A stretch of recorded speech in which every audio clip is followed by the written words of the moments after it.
Hello, everyone, and welcome to Resume U, your student guide to resume building. My name is Courtney, and in today's session, we're going to go through tips and tricks on selecting a resume template.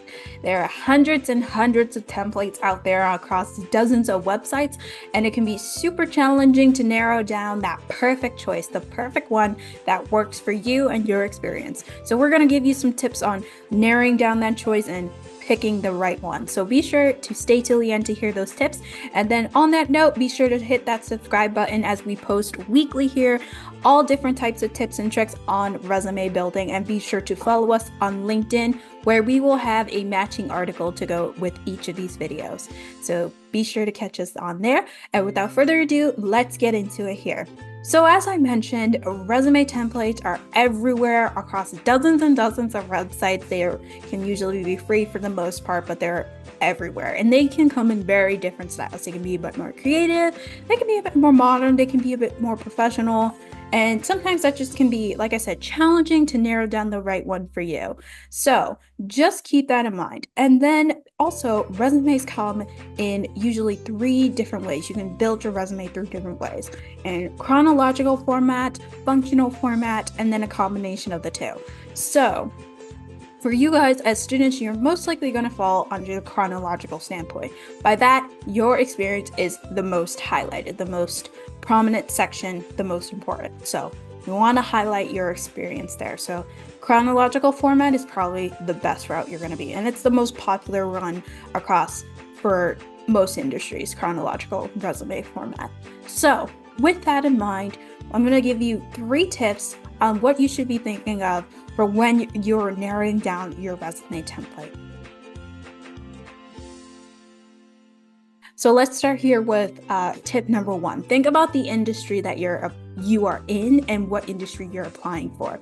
So if you are in an industry that's a bit more creative, so something like marketing, maybe art, graphic design, you may want to go the creative route. So you may want to have a template that can involve a logo, maybe something that plays with shapes, maybe something that plays with I know I've seen resumes that have bar graphing for skill sets. So keep that in mind if you are on the creative route. You want to make your resume stand out in that industry because they're looking at your artistry. Whereas if you were in a bit more professional route, so maybe like finance, maybe something like engineering, you want to stick to something more simple and professional, something more clean cut, black and white. So muted, neutral colors. So think of that when you're selecting your template, is what industry are you applying for? Question number 2, I want you guys to think about if your experience can fit into 1 column or 2 columns.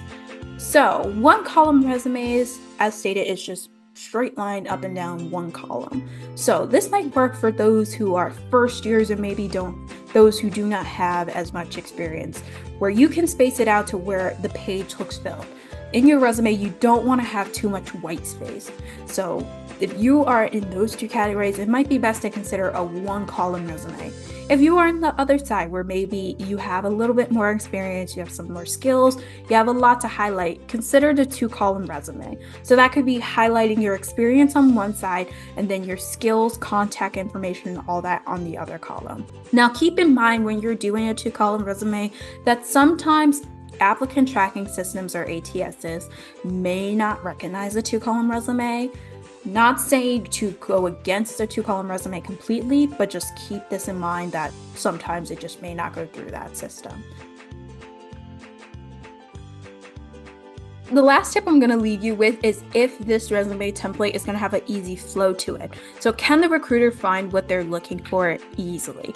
So some templates may have a very nice looking design, but there's no flow to it because it could be your name's up here, maybe your experience is down here, and then your skills are over here.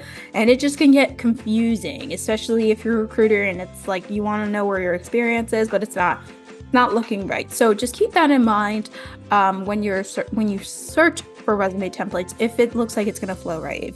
And I will leave you guys with that. Thank you so much for joining me on today's section of selecting a template. Again, be sure to hit that subscribe button and follow us along as we post weekly tips and tricks on resume building. And again, look out for LinkedIn as well as our website for the articles matching with the videos we post. So again, guys, thank you so much and have a great rest of your day.